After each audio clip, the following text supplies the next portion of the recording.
one day. Ancient history. Give me just a little bit of time back, baby. Can't you? Shh. Now, imagine you're a leading scientist in 1750. You know what fire is. It's a substance. Phlogiston. It escapes from matter. Colleagues agree. Universities teach it. And textbooks also second the idea. There is one small problem though. Phlogiston does not exist.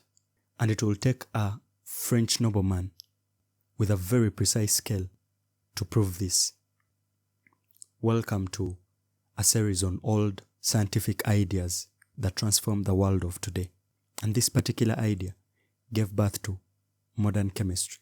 No PhDs required, I promise.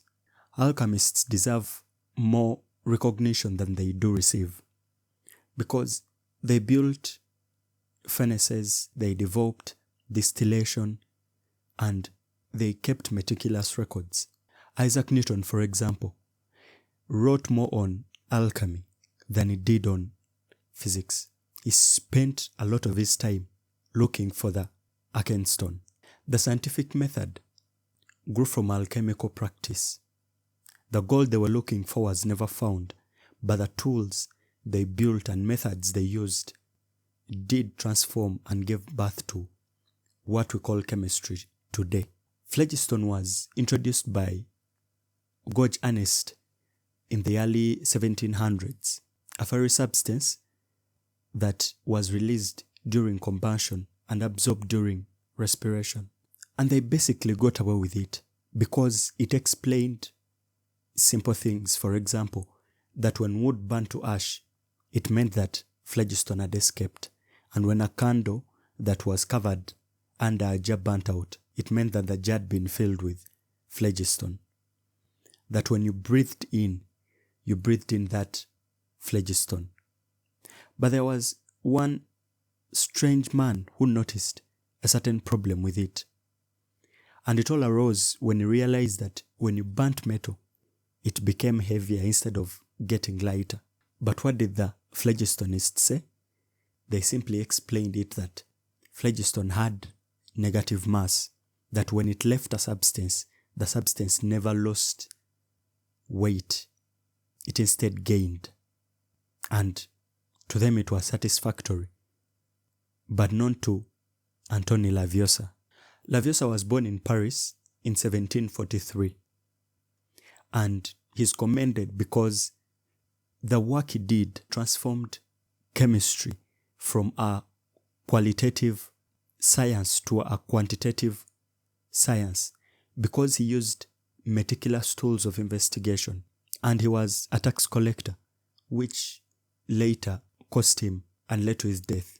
But we'll circle back on that. Lavoisier had noticed the problem that arose whenever metal burnt, that it gained weight instead of losing that weight. Another scientist called Joseph Priestley visits Paris in 1774, and he had come across this strange gas that arose from burning mercury oxide. The gas made candles burn brighter and mice live longer. Priestley called it dephlogisticated air, and he thought that it proved phlogiston. Then Lavoisier ran the exact same experiments, and he landed on absolutely opposite conclusions. And it was not the magical air that they thought existed in every creature. Lavoisier went ahead and named this element oxygen.